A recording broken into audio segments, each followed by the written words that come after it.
believe that poses to Russia. And the last thing that they want is for Ukraine to be allowed to join NATO. And people are saying, well, you know, if this is the amass of 100,000, 110,000 troops on the Russian-Ukrainian border, another 30,000 on the Belarusian-Ukrainian border, what's his end goal? What's he trying to get out of this? If he gets nothing more than actually being able to stick this spoke into the wheel of NATO to cause a division, then he will have achieved something. And certainly you could argue that up until very recently, the European Union was not speaking with one voice here. You had Germany taking really quite a different tack, even France trying to cut a more diplomatic role as far as their meeting with Putin was concerned. And you had the French President Emmanuel Macron saying that, you know, he could absolutely perfectly understand the key concerns that Russia has about their security. So there are some divisions. Boris Johnson this morning defending actually the approach now and saying that he thinks they are all speaking with one voice. Certainly, I think out front, though, it's fair to say, is the US and the UK who are putting more troops in, who are really putting this tough message forward to Russia at this time. Mark, thank you ever so much, and we'll be catching up again in a short while. We'll be sticking on that story, of course, because it's breaking news there. The Prime Minister giving a press conference in Poland about the escalating tensions in Ukraine. First of all, though, here are the GB News headlines with Rhiannon.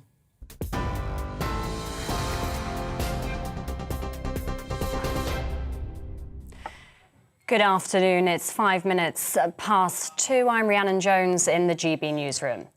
The Prime Minister says the UK will stand shoulder to shoulder with its Polish counterparts and that he is tirelessly committed to pursuing diplomacy. He was speaking at a press conference in Warsaw. It's after he met with the NATO Secretary-General in Brussels this morning. Boris Johnson said what's happening with Ukraine is the biggest security crisis Europe has faced for decades. He also reassured Eastern Europe of Britain's unconditional commitment to their security.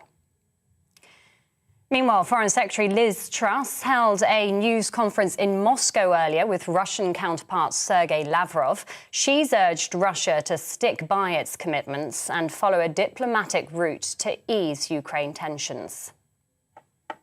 I'm here in Moscow today is that Russia has a very clear choice. They can pursue the path of diplomacy, work with NATO to improve European security, or continue down the path that they have been indicating by amassing troops on the border in a threatening way. The Prime Minister says he won't quit if he's fined by police over alleged lockdown-breaking events. Former Prime Minister Sir John Major has accused Boris Johnson of breaking the law and making the government look distinctly shifty. Sir John says Mr Johnson's brazen excuses are undermining public trust in the government. Our democracy is a fragile structure. It is not an impenetrable fortress. It can fall if no one challenges what is wrong or does not fight for what is right. The protection of democracy depends upon Parliament and the government upholding the values we have as individuals and the trust we inspire as a nation. Pupils and teachers in secondary schools in Scotland will no longer need to wear face coverings in classrooms from February the 28th. Masks will still be required in communal areas and when moving around the school buildings. First Minister Nicola Sturgeon announced the change at the start of First Minister's questions in the Scottish Parliament. In arriving at its recommendation, the advisory subgroup pointed to reducing case rates for secondary-aged pupils, which is a recent development, falling hospitalisation rates across all age categories, and the fact that at this stage the estimated R rate is now below 1. In addition, of course, vaccination rates for young people continue to increase. A record number of people waited more than 12 hours in A&E in January. According to figures from NHS England, more than 16,500 people were kept waiting for more than half a day. Those waiting to start routine hospital treatment also rose to a record high of over 6 million. AstraZeneca made £3 billion from sales of COVID jabs last year, but isn't making a profit from it. The drugs giant has set up a department to focus on new treatments for COVID and other respiratory diseases. It forecasts that coronavirus revenues will decline this year. New flexi apprenticeships have been announced by the government to enable people to earn money at the same time as learning. Up to 1,500 places in sectors including construction will be created. It's under a £5 million programme to mark National Apprenticeship Week. Education Secretary Nadine Zahawi says the investment will deliver prestigious and flexible apprenticeships which will suit learners' needs. Pig farmers have been protesting outside a meeting that they say is crucial for the future of their industry. A roundtable discussion is taking place at the Department for Environment, Food and Rural Affairs offices in York over a crisis in British pig production. It's after at least 35,000 healthy pigs had to be culled because of a shortage of butchers. The National Pig Association says more than 200,000 other pigs are being held on farms, even though they're ready for processing. Prince Charles has tested positive for COVID-19 for the second time. The Prince of Wales yesterday attended an engagement with his wife, the Duchess of Cornwall, at the British Museum. The Chancellor and the Home Secretary were also at the event. The Welsh First Minister, Mark Drakeford, has also tested positive. Astronomers have discovered a new planet orbiting the closest star to the Sun. It's called Proxima d and was found using a European space telescope in Chile. Scientists say it's situated between its star and the habitable zone, the area where liquid water could exist. It's also one of the lightest planets ever discovered outside our solar system. This is GB News. We'll be back in just under half an hour's time. We'll bring you more as and when it happens. But right now, let's hand you back to Alex and we need to talk about.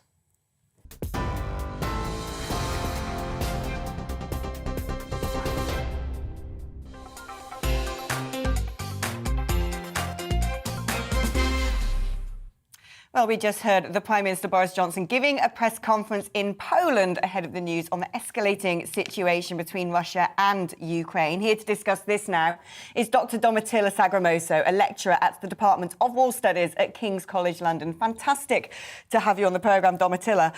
Russia today has come out and essentially accused the UK of braggadocio on the world stage to shore up public support back at home. Do you think that the UK's diplomatic efforts are going to reap any reward?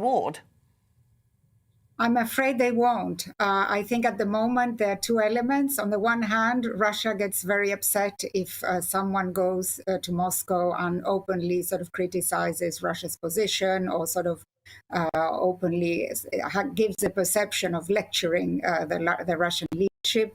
That very much upsets the Kremlin at the moment because one of the underlying factors in all this crisis is a perception that Russia feels it's not being respected and its interests are not being taken into account.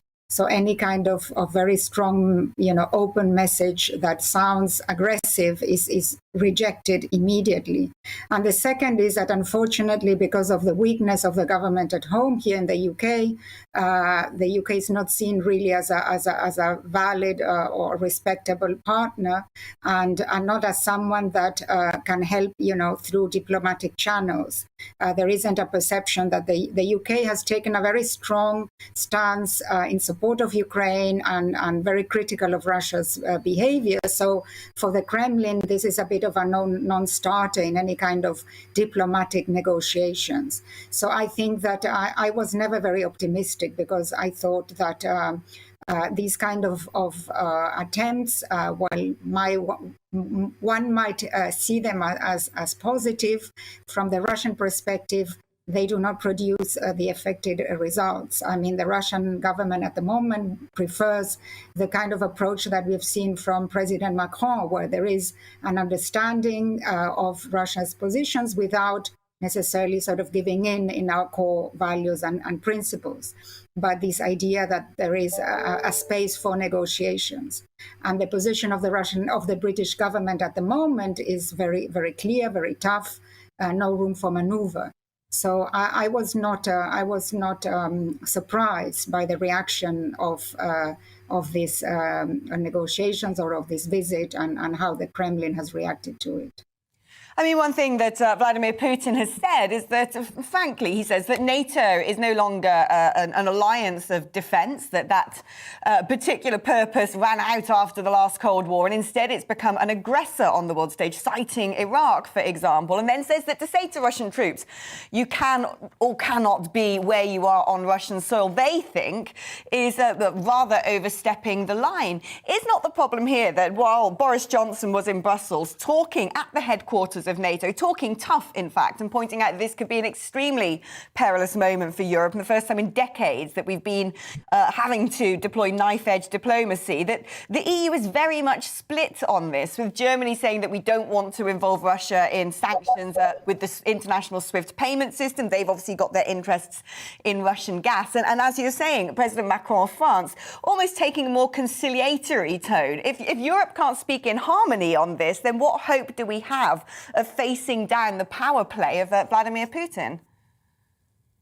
Well, I tend to disagree with this idea that Europe is completely split. I think there are different approaches to resolving this problem. And there are those like the UK who feel, or the Baltic states or the Poles who feel that only very strong language and rearmament or mobilization is going to send a clear message. Or, I mean, when I mean rearmament, I mean support for Ukraine militarily, that only this is going to send the right message. And there are those who have remained firm in their commitment to support Ukraine's territorial integrity, but are trying to find a diplomatic solution. And I think I personally see these as complementary. Of course, there are positions that are not as strong as we would have liked, especially among the German government, which has not been ready to take a very tough position. And that has created a lot of concerns. But I am of the view that this was made clear by the German Chancellor, that if Russia invades, the situation is going to be very different. And I wouldn't be surprised if Germany also then adopts very tough measures and gives up, for example, Nord Stream 2. What I think countries like France are trying to do, and maybe Germany in a minor way, is trying to find an avenue of dialogue where some kind of agreement can be found to avert a military intervention. But I think the alliance as such, and that includes the Europeans, are on one line as to not changing their positions on NATO enlargement. That was mentioned very clearly by Macron, making clear that Russia does not have a say, does not have a sphere of influence, that it cannot decide the future of Ukraine's geostrategic orientation, that the NATO countries are ready to engage with Russia on issues around nuclear weapons proliferation, for example, or issues around transparency or military maneuvers. So there are a lot of areas where there is room for negotiations. And this has been the position overall of the alliance. So I think we are seeing different views about how to go around this, but I wouldn't say that there is such a significant split in the alliance. I think that the alliance is strong in terms of not so far, they haven't given in on any major point which Russia has been demanding. There have been no concessions on the side of the Europeans or the Americans. On the contrary, we've seen every country in their way trying to provide support. Some have provided more than others. The Germans and the Italians have been much weaker in their sort of support for Ukraine, but they haven't sort of given in or changed positions in terms of the NATO alliance, NATO enlargement, or the support for territorial integrity of Ukraine. So when we look at the positions, and also we have to look, for example, at the declarations of the European Council and what Josep Borrell has said, it's very clear that the sanctions, which are European and have been agreed by all European members, are going to kick in if there is an invasion. So I think we have to always also look a bit at the declarations that come from the Council of Europe as a united European forum. The Brits, of course, are no longer part of these mechanisms, but I think that there is also coordination with them. And I don't think it is a bad idea to have countries that try to reach out to Russia to see if a military operation can be averted. Dr. Domitilla Sagramoso, thank you so much for being on the programme today. That's Dr. Domitilla Sagramoso, who is a lecturer at the Department of War Studies at King's College London. Well, joining me in the studio today is political columnist at The Sun, Trevor Kavanagh. Trevor, I mean, what happens next is anybody's guess. But do you think that the sort of very strident stance that the UK is taking on the world stage, very much leading the world in trying to push Putin back, is the right move? Well, I think it's the right move for Boris Johnson at the moment when he is struggling for survival back home. War is a great sort of distraction. But I think that we have to accept the fact that Britain is not going to go to war against Russia. It's not going to put military boots on the ground in fighting force terms in Ukraine. We are doing what I think is probably right in the sense that we're giving the Ukrainian troops the anti-tank missiles that they can defend themselves with, and to some extent maybe make it a little less attractive for the Russians to invade. But we are not going to go to war over Ukraine. And to be absolutely honest, we're never going to allow Ukraine to join the NATO organization. We may wish them to, we may have wished them to, but it's a bit like Turkey joining the European Union. It was never going to happen and it isn't going to happen. So if we can somehow convey that point to Vladimir Putin, then I think that would be valuable. At the moment, we've got our fists raised and that isn't going down well in Moscow. Yeah, it's interesting, actually, that the message from the Kremlin today has very much been that we know your game, Boris Johnson. We know you've got difficulties back at home. Then you had that photograph of Liz Truss posing in a fur hat in Red Square, emulating that picture of Margaret Thatcher 35 years ago. Is there a risk that they're overplaying clumsy propaganda here and in doing so, almost playing into Russian hands? Well, I think so. And Liz Truss is posing everywhere in a tank and fur hats and all sorts of Iron Lady sort of settings. I think this has got a long tail. We go back to the fall of the Berlin Wall when we decided that history was over and we could reap the peace dividend. And what we actually did was dismantle NATO in all but name. And it's more or less fallen to pieces ever since. And now, when it's needed, it's a scramble to make it look like a coherent organization again. And Putin can see through that. There's no real resilience here. And the visit by Macron over the last couple of days has also made it clear that Europe wants a deal and he's trying to lead it. Yeah, I mean, Dr. Sagramoso was sort of saying quite the opposite there, but it seems to me that this is creating a big division between transatlantic approach to geopolitical manoeuvring and a European approach. And of course, there is Germany's need or desire to carry on importing gas from Russia and the construction of this new Nord Stream 2 pipeline.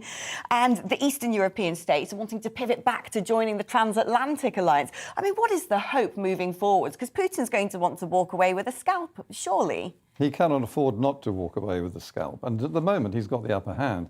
And I disagree with your guest to some extent in the sense that she says that NATO and Europe is not divided. It is divided. Germany is looking east, not west. It's got its gas pipelines. Vladimir Putin has basically got us all by the short hairs because he's got the gas reserves on which very large swathes of Europe depend for 100% of all their inward energy resources. So, and we're all dancing to that particular tune because even though we only get 10%, the world markets are diving all over the place because of the Russian military operations. He will get something. He will actually, I think he's already won it actually. Russia is not going to, won't need to invade in order to come out winning from this. And it has to win for domestic consumption. Yeah, Trevor, I couldn't agree more. Thank you so much. Well, there we go. Tensions escalating now, and Boris Johnson giving what could be a seminal press conference in Poland. I want to know what your views are. What do you think about the Russia and Ukraine tension? Should we be involved? Is the Prime Minister playing a blinder, or is he trying to distract from what's going on back at home, and potentially in doing so only escalating tensions? Email me, gbnews@gbnews.uk, or of course you can tweet us at GB News. You're with GB News on TV and DAB radio. Time for a short break now and a check on the weather forecast. Hello again and welcome to your latest GB News forecast. I'm Aidan McGiven. Windy day in the north and showery as well, but drier, brighter weather in the south. Feeling cold for all of us, certainly a contrast for southern areas with this cold front moving through. It is still bringing some cloud and outbreaks of light rain and drizzle to the far southeast for the time being, but that eventually eases away. And another weather front brings some fairly hefty showers across Scotland, Northern Ireland, parts of northern England, and these showers will be falling as snow above 200, 300, 400 metres, accumulating snow for the Grampians above 400 metres, with some more persistent rain and sleet in the northeast of Scotland. Feeling cold here with a strong wind for northern areas, and that wind reaching gusts of 50 to 60 miles an hour for southeast Scotland, the central lowlands, before the strongest winds transfer down the east coast overnight, perhaps affecting East Anglia by midnight. So local gales in the east, but clearing skies elsewhere. And under those clearer skies, with winds easing away from the east, a widespread frost. Temperatures in some locations, for example, for some snow-covered parts of Scotland down to -5 or even -10 in some of the colder spots. But a bright start to Friday morning. Plenty of sunshine first thing, despite the chill in the air. 1 or 2 further showers for northwest England, I should say, for northern and western Scotland as well. But they ease later. It turns cloudier in the west through the day. But for the vast majority, well, 8 or 9 Celsius with lighter winds, feeling pleasant enough. Now into Friday evening, and you can see rain starting to move into Northern Ireland, western Scotland as well, turning to snow above 200 or 300 metres initially, and that rain accompanied by stronger winds. And that sets the theme for the weekend. At first, it's going to be wet and windy in the northwest, a drier start in the south, but the wind and rain reaches all parts later.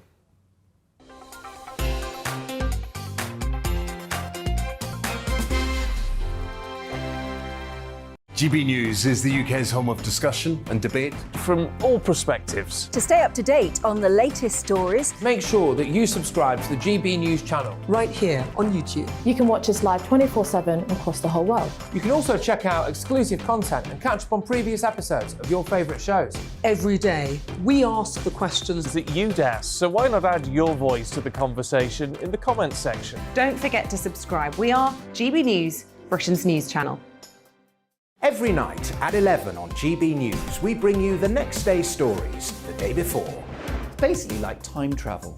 If it's a big story, we'll cover it, guaranteed. But we'll also have some fun along the way. Big opinions, big laughs. Sometimes big hair. This is Headliners, the paper review show that won't send you to sleep like the others will. 11 p.m, 7 nights a week. Join us.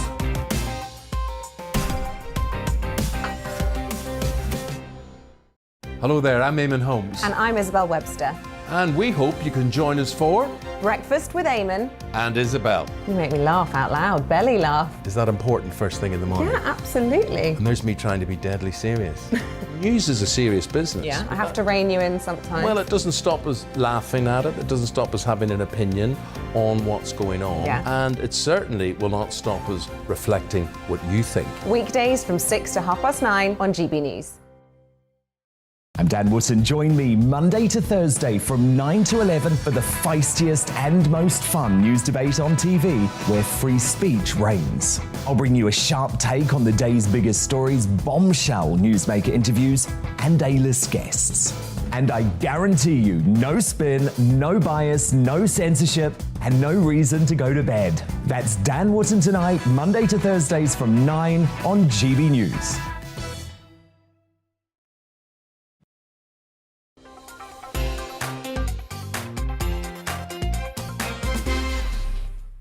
Well, the Prime Minister says he won't quit, even if he is fined by police over alleged lockdown-breaking events. Now, it was trailed heavily in the newspapers that John Major had grabbed a bludgeon and was about to take aim at Boris Johnson's premiership was hotly anticipated by the British press. And if scathing was what they were after, it was certainly what they got. The ex-Prime Minister, himself no stranger to scandal, accused the sitting Prime Minister of breaking laws, believing rules didn't apply to him, and threatening the UK's democratic future, saying he had made his ministers defend the indefensible and was destroying the UK's reputation with populist-style megaphone diplomacy. He barely stopped short of calling on Conservatives to oust their leader in a bruising blue-on-blue attack that many may well consider perilously vainglorious while the Prime Minister conducts knife-edge diplomacy overseas. Meanwhile, with Dominic Cummings dangling the prospect of more damning photographs from Downing Street do's, the UK government is stuck between a countdown to a prophetic downfall. At the exact same time, the clock ticks towards possible war in Europe again. Here's what former Prime Minister John Major had to say earlier today. Day after day, the public was asked to believe the unbelievable. Ministers were sent out to defend the indefensible, making themselves look gullible or foolish as they did so.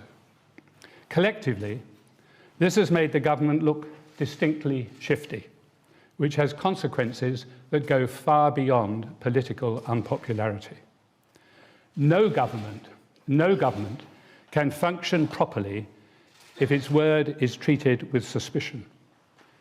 A recent report by the Constitutional Unit of UCL tells us that the public trusts the courts more than the civil service more than Parliament, and Parliament more than the Prime Minister. The lack of trust in the elected portion of our democracy cannot be brushed aside. Well, let's speak now to our political correspondent, Tom Harwood. Tom, how has that been received? I'd imagine Putin is rubbing his hands together with glee, but the Conservative Party probably consider it as welcoming as a plate of cold sick. Quite possibly. However, we do need to take this into context. John Major is someone who has criticised this Prime Minister specifically for many years now. I think there's a general rule of thumb in Westminster, which is the weight at which we should take these interventions from former Prime Ministers is inversely proportional to how sporadic they are.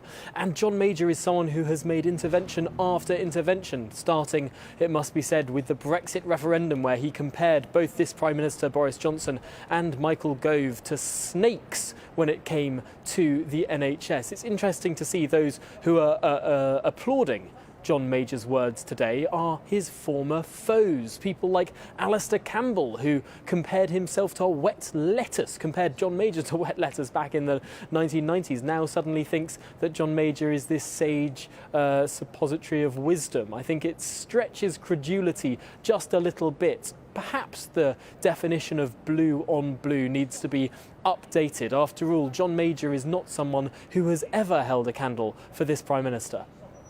Tom, thank you ever so much. Now, Trevor, what do you make of this? I mean, John Major's timing couldn't be more cynical or more critical, could it? No, and I think Tom was absolutely right. And what John Major did today was to demean himself and his position as a former Prime Minister of this country. Someone who had anything like this happened on his watch when he was in trouble, as he was frequently, would have been absolutely livid. Backseat drivers to John Major were anathema, and there he is, not just backseat driver, but almost crashing the car for Boris. This is a personal vendetta. It's something that I think is personal in the sense that he just simply doesn't like the man, but also politically personal in the sense that he blames Boris Johnson for Brexit and all that flows from it. And so I think that we have to take what he said with a great big grain of salt, but also I think it was a vindictive and spiteful performance, which he won't live to regret, but I think that his legacy, if he has one anymore, will be damaged by it. Yeah, I mean, indeed, you say it's a personal vendetta, but this could have real-world ramifications, couldn't it? At this exact moment, when everyone's looking at Britain leading the diplomatic effort against Putin's aggressions, and here you've got a past Prime Minister basically saying, you're useless, you use megaphone diplomacy, no one believes in UK democracy because of your actions. I mean, calling it unhelpful is a massive understatement. Yes, the timing was simply appalling, and I'm sure calculated. As Tom said, I think this is the nearest thing to saying, come on, get rid of him. And at this particular point, as we see the European continent possibly on the brink of serious military action, I think it's the most unhelpful and damaging thing that John Major could possibly have done, and would have been appalled by anyone else doing it, and certainly wouldn't have done it himself.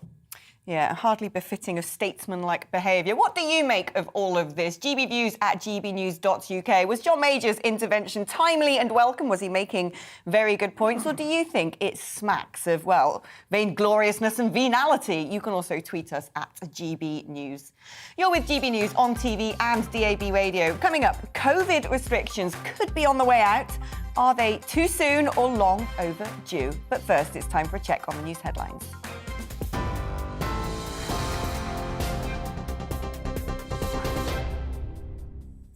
It's 2:33. I'm Rhiannon Jones in the GB newsroom. The Prime Minister says Poland and the UK won't accept a world in which a powerful country can bully or attack their neighbours. That comes amid continuing fears of a Russian invasion on Ukraine. Speaking after meeting the Polish Prime Minister, Boris Johnson said the country is absolutely critical to security in the region. He said when Poland is threatened, we are all threatened. Meanwhile, Foreign Secretary Liz Truss has been holding a news conference in Moscow with Russian counterpart Sergei Lavrov. She's urged Russia to stick by its commitments and follow a diplomatic route to ease Ukraine tensions. Former Prime Minister Sir John Major has accused Boris Johnson of breaking the law and making the government look distinctly shifty. It's after a new photo emerged in the Daily Mirror, reportedly showing the Prime Minister at a quiz night with an open bottle of sparkling wine. The Prime Minister says he won't quit if he's fined by police over alleged lockdown-breaking events. Pupils and teachers in secondary schools in Scotland will no longer need to wear face coverings in classrooms from February the 28th. First Minister Nicola Sturgeon announced the change at the start of First Minister's questions in the Scottish Parliament earlier. Prince William has told children in Abu Dhabi they are the future in the fight against climate change. The Prince has been planting carbon-capturing mangrove trees while in the country. The future king also met the son of the Crown Prince, Sheikh Khaled, to discuss protecting Abu Dhabi's wetlands. TV online and DAB Plus radio, this is GB News. We'll have a full update at the top of the hour, but it's back to We Need to Talk About with Alex in just a moment.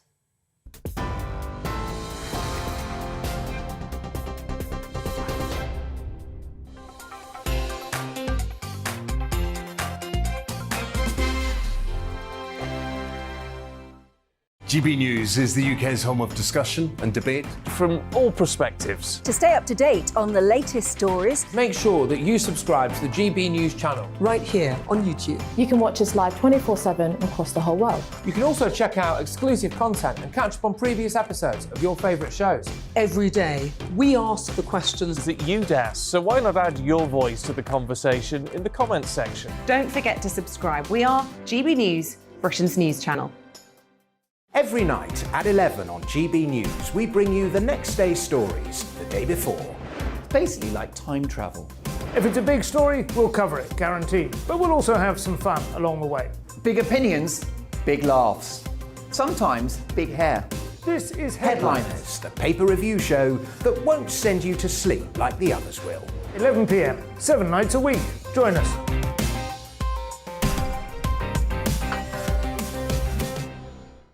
Hello there, I'm Eamon Holmes. And I'm Isabel Webster.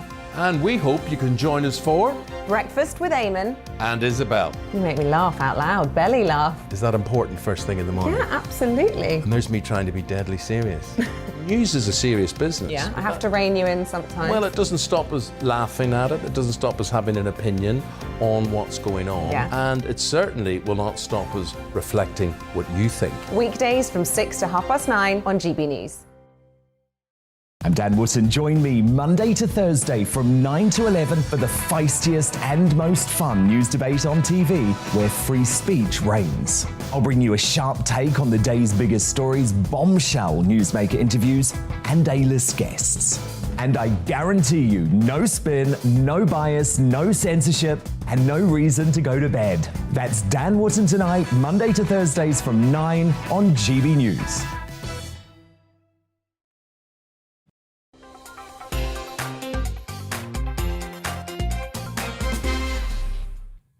Welcome back. It was so evidently designed to max out headlines at home and shore up support from COVID-sceptic Conservative backbenchers. In a move being called either very brave or very stupid by scientists, the UK could soon become one of the first developed nations to call time on COVID and bin all restrictions. But after having lived with dystopian limitations on our freedoms for over 2 years, how ready are we to come blinking out of our caves into the blinding light of day? Well, joining me now on the show is Professor of Primary Care and Public Health at Imperial College, Professor Azim Majid. Azim, do you think it is time to end all restrictions? It's got to happen at some point, surely. Hello, Alex. Yes, so at some point these measures had to be ended. So we've now got good vaccine coverage. We're finding the numbers are going in the right direction. So cases are falling, admissions are falling to hospitals, deaths are slowly falling as well. So I think the time has come to end the measures. Either probably would have waited till March, but I think February, is a reasonable step. Although I probably would have waited another few more weeks. But I think in the the longer term, 4 weeks doesn't make a big impact. Do you think there's a risk, though, of almost having a social, psychological hangover from all of this when, we spent the first part of the pandemic not really understanding it, not knowing the gravity of the situation, so locking ourselves up in our houses in fear? You've got all these mixed messages from Scotland and Wales who have different approaches, transport for London. I still see a lot of people wearing masks. Is the difficulty now going to be dragging the population behind what Boris Johnson's trying to do and getting people back to normal? Yeah, it has been a long 2 years, very tough for many people, particularly children, older people who've probably suffered the most from this pandemic. So people will have to adapt to the new normal. That does though mean getting vaccinated. If you're not vaccinated, and also if you're in a high risk group, getting antiviral treatments. So there are things we can do to help people, move forward in this new era of trying to live with COVID. I mean, we've been potentially fairly fortunate with Omicron, as it seems to have completely dominated the viral spread in the UK and is purportedly supposed to be a much milder strain. But what we've heard from the start of this pandemic is the importance to do things like get vaccinations and maintain social distancing to stop the spread of infection, to stop mutations coming. So if we're going to open everything up again and get back to normal, is there not a risk of these new mutations? Are they going to be milder? Is this a gamble, or was the messaging just nonsensical all along? No, I think the message was correct. Vaccines are the way out of this pandemic in the longer term. I think going forward, it's important we monitor infection trends in the community, monitor serious cases and deaths. So if we do see a new variant emerge, we can take measures to do that. That's what Denmark is doing, for example, where they've also scrapped most measures as well. So I think we end most control measures, but we remain cautious, monitor trends, and if the trends worsen, we take action to help public health. Azim Majid, Professor of Primary Care and Public Health at Imperial College, actually supporting that move there, which is always nice to hear. Trevor, what do you think? Well, I think that they should go further than just lifting the restrictions. I think that they should repeal all the emergency powers that were brought in, all those draconian measures that allowed them basically to lock up the country in the early days of the pandemic. It may have been understandable that we panicked in those days in what was an unknown situation. Sweden didn't, and we should learn from Sweden that if we approach the population with sensible measures and suggestions and advice, that they will follow that. And their fatality rate is lower pro rata than ours. And from what I can gather, the experts now have worked out that the amount of lives we've saved by lockdown runs into a couple of hundred out of tens of millions around the world. Yeah, I mean, there's that one report, isn't it, I think by Johns Hopkins University, which is yet to be peer-reviewed, but it has come under significant fire from other scientists, including, of course, Professor Neil Ferguson, saying, well, this is not quantifiable, we don't know for certain, and essentially standing by his decision. Is that just sort of covering up his own culpability here and imposing, or being part of imposing, these draconian measures on society with all the costs that were borne out of those? Or should we still be a little bit pragmatic about this and say we don't really understand this virus even today, and perhaps we're rushing towards freedom rather foolhardily? I think the evidence is on the side of moving away from the restrictions, and people can still, if they wish to, carry on wearing masks. They don't have to abandon them. It's not against the law. I think that there are measures that we should repeal. For instance, working from home. The government should say to public servants, get back to the office.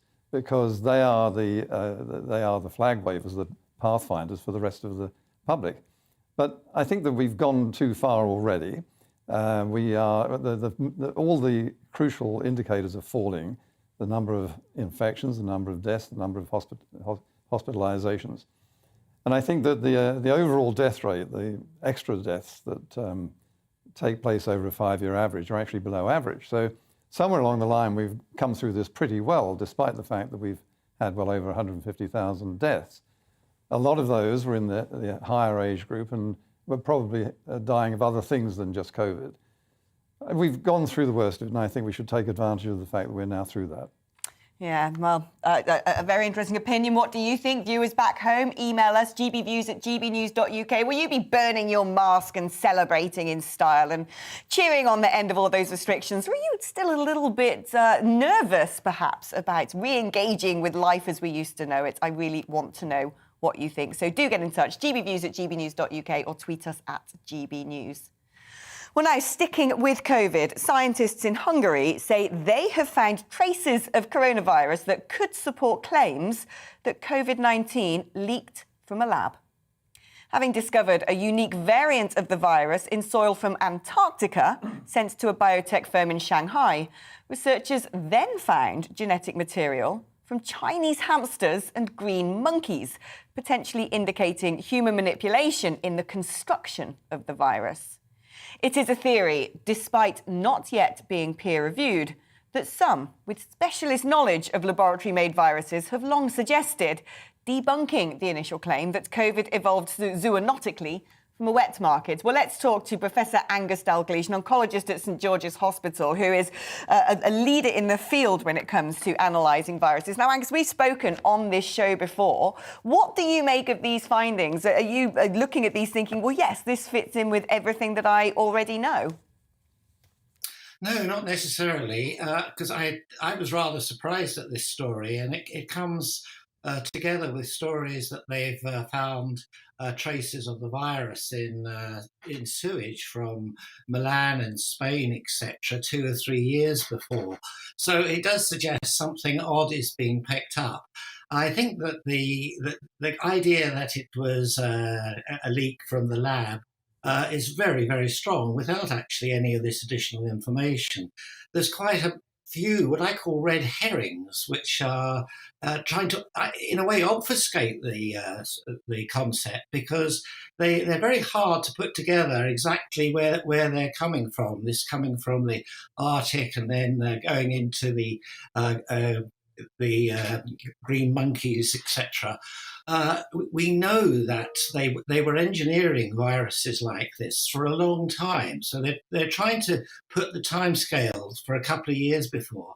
But when we analyse these claims, which we now know Fauci bullied everybody into writing these stories, the Anderson paper in Nature and the Daszak paper in the Lancet, all saying, here's the evidence. It's natural jump from bats to humans. When we looked at those papers, they cited references which said, we are very clever. We made this bat virus into one that can infect human cells by interfering with the receptor binding site. Aren't we clever?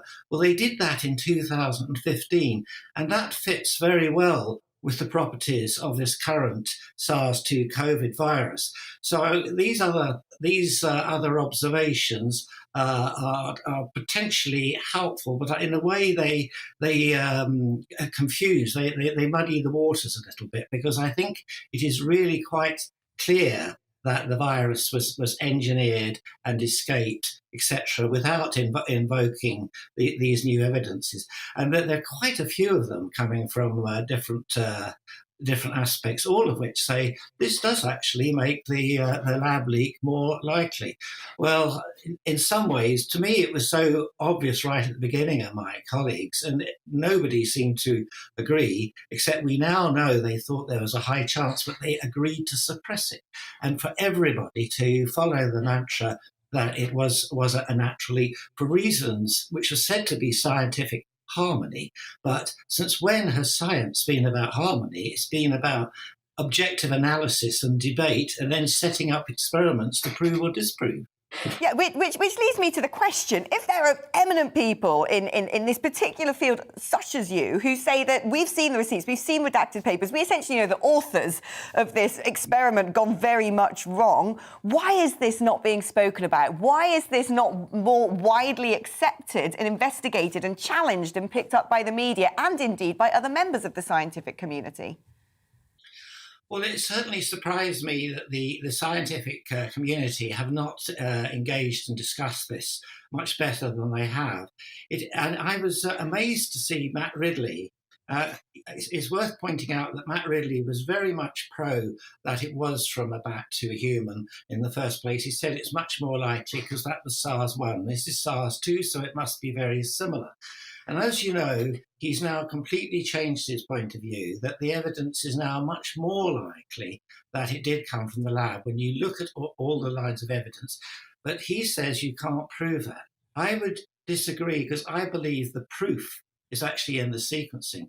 And the thing that he said in a meeting that I went to, where he was talking about his book, was that he went to the Royal Society, which is meant to be the pinnacle of scientific thought leaders. And he talked to the very heads of virologists and immunologists about the evidence for where it came from. And he was horrified that their attitude was, it's so obvious it came from a bat, there's no point looking at the science. Well, what are they doing in a scientific society if they won't look at the science and the evidence? And that's really what staggered me, was the complete conversion of a scientific problem into a religion and a belief that has to be imposed upon everybody. Now, Professor Dalgleish, don't go anywhere because you are going to be very relevant to the next story as well. But, Trev, I want to talk to you about this first. I mean, what do you think? What is your gut telling you? Are you of the Ridley school of thought, where you're, happy to back this idea that the virus came out of a laboratory and was, in fact, man-made? Or do you sit there and think, well, if that's the case, why is the whole world so silent? Why is the scientific community not up in arms saying this needs to be exposed? Well, I'm absolutely on the side of Angus Dalgleish, and of course the book by Matt Ridley is an absolutely meticulous piece of research into the whole process of genomic development, mutations, and so on. And there's a gaping gap in the middle of where this particular virus developed, and it gets to a certain cleavage point, which I don't fully understand, but I believe what I read, which cannot be explained away by it being something from a wet market or from an animal. It's something which has been engineered in a laboratory. And a huge amount of circumstantial evidence points to this. And what Professor Dalgleish is saying, and he's quite right, is that even worse perhaps than the Chinese being the Chinese covering up their blunders, is the Western world being complicit with it and helping them to cover it up. It's quite astonishing that people like Peter Daszak and the Lancet and Dr. Fauci in America have taken this long to even begin to look again at the evidence and say, well, maybe there was a conspiracy here. Right, so it's rather startling news, isn't it? Do let us know what you think. Now, moving on, in echoes of his mother's campaign to tackle the stigma of HIV in the 80s, Prince Harry has called on people to get tested, as fresh statistics show that for the first time in a decade, new diagnoses are more prevalent among heterosexuals than gay and bisexual men. When Prince Harry publicly took an HIV test alongside Rihanna in 2016, there was a 500% increase in people requesting a test on the Terence Higgins Trust website. The Prince says he wants to see new cases of the virus eliminated by 2030.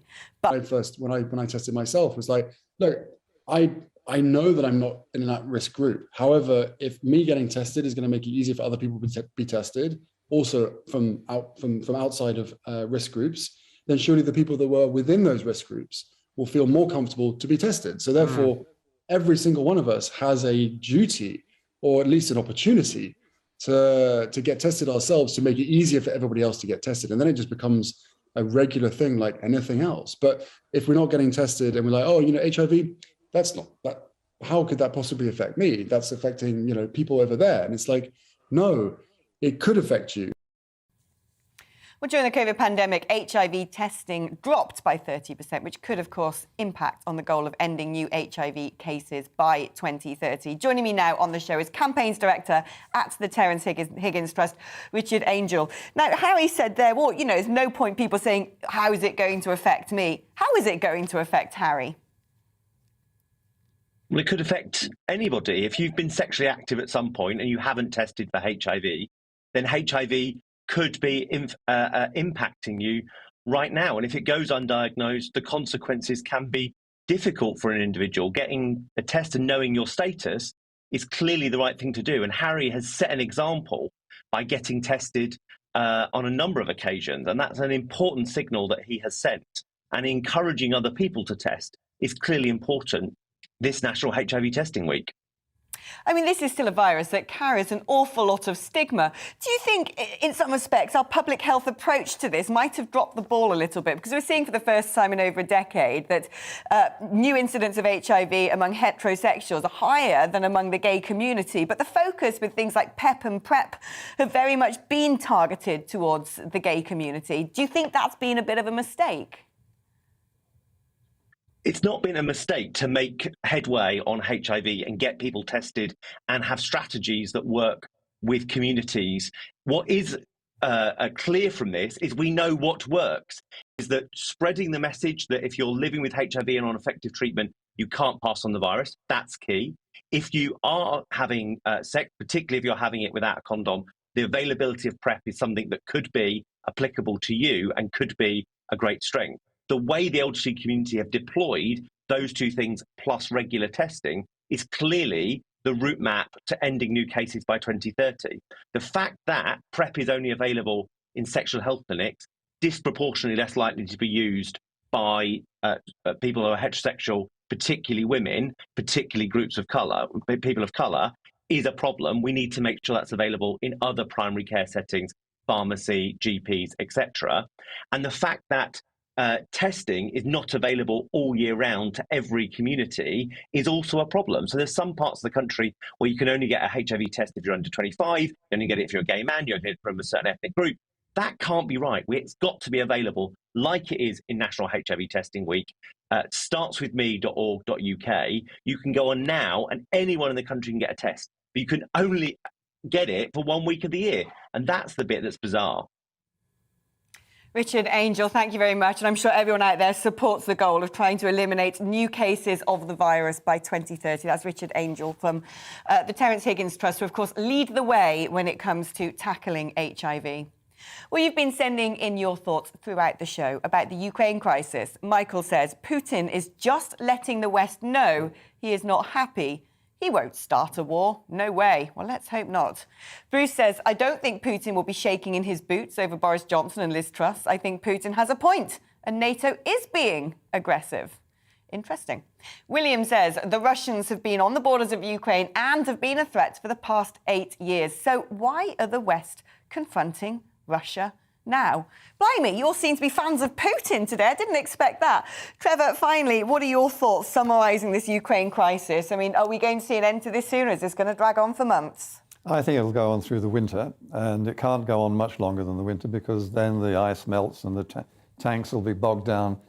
And I think I agree with some of your listeners there that there won't be an invasion. I think that it's saber rattling, and he's achieved most of the objectives he wanted to achieve. He's divided the West. He's divided Europe from the transatlantic alliance. And I think that from his point of view, it's all turned out rather well. Trevor, thank you so much for joining me today. Well, that concludes the programme for today. Do join me again, same time, same place from tomorrow. Coming up next, it's Darren with the briefing. But first, it's time for the weather forecast. Hello, I'm Aidan McGivern from the Met Office. Showers ease overnight with clearing skies as well, and that will lead to a widespread frost up and down the country, with the exception of the east coast, and that's because of the low pressure that has brought some very windy weather to parts of Scotland through the day. That's going to transfer its winds and some showers to the east coast of England, southeast Scotland through the evening and overnight. Risk of gales in some exposed coastal locations, for example, the north coast of Norfolk. But away from there, clearing skies, 1 or 2 showers still affecting western parts, but otherwise under the clear skies with lighter winds away from the east coast, temperatures falling away. I think widely 0 to -3 first thing Friday, but for rural parts of Scotland, -5 to even as low as -10 Celsius is possible. However, despite the chill in the air first thing, plenty of sunshine about.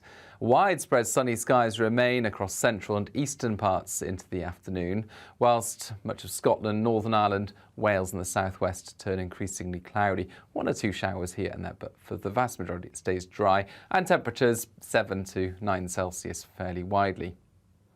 Into the evening, the thicker cloud towards the far northwest pushes some rain in and the winds pick up as well. So turning wet for Northern Ireland, much of Scotland, hill snow for a time for Scotland as well as the Pennines.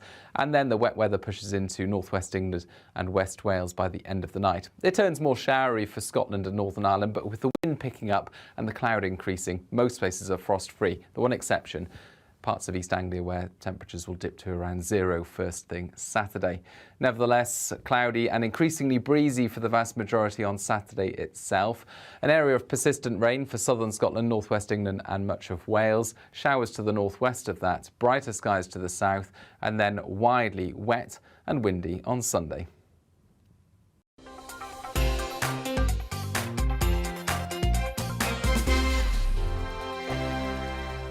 GB News is the UK's home of discussion and debate from all perspectives. To stay up to date on the latest stories, make sure that you subscribe to the GB News channel right here on YouTube. You can watch us live 24/7 across the whole world. You can also check out exclusive content and catch up on previous episodes of your favourite shows. Every day, we ask the questions that you'd ask, so why not add your voice to the conversation in the comments section? Don't forget to subscribe. We are GB News, Britain's news channel. Every night at 11 on GB News, we bring you the next day's stories the day before. It's basically like time travel. If it's a big story, we'll cover it, guaranteed. But we'll also have some fun along the way. Big opinions, big laughs. Sometimes big hair. This is Headliners, the paper review show that won't send you to sleep like the others will. 11 p.m, 7 nights a week. Join us.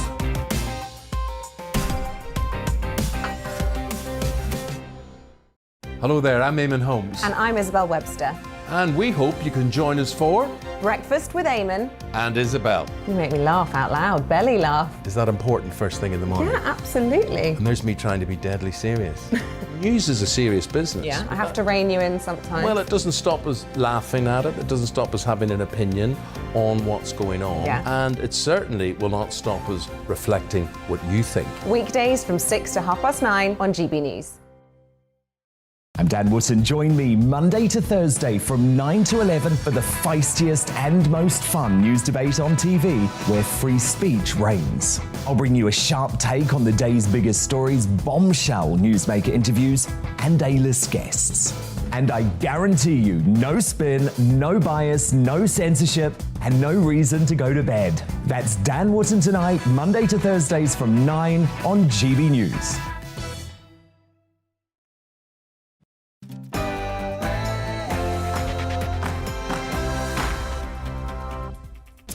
A very good afternoon. Welcome to the Briefing PM with me, Darren McCaffrey, an hour of the latest political news, debate and analysis here on GB News. And coming up over the next hour, we'll have another twist, of course, in the Partygate scandal yesterday. We'll speak to the Labour MP who raised that Christmas quiz photo of the Prime Minister at PMQs yesterday. But we'll also be focusing on whether essentially you care still about this issue.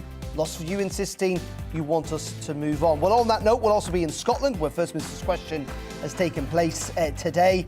Yet another argument between Nicola Sturgeon and the Prime Minister, this time, of course, on the decision to axe COVID curbs.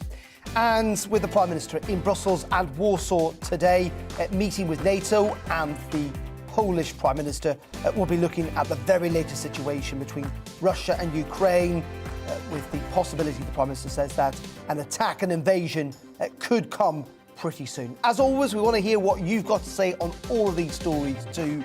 Do get in touch. GBViews at gbnews.uk, or you can tweet us at GBNews at all between 3 and 4. But first, at the top of the hour, here's the very latest news with Ria.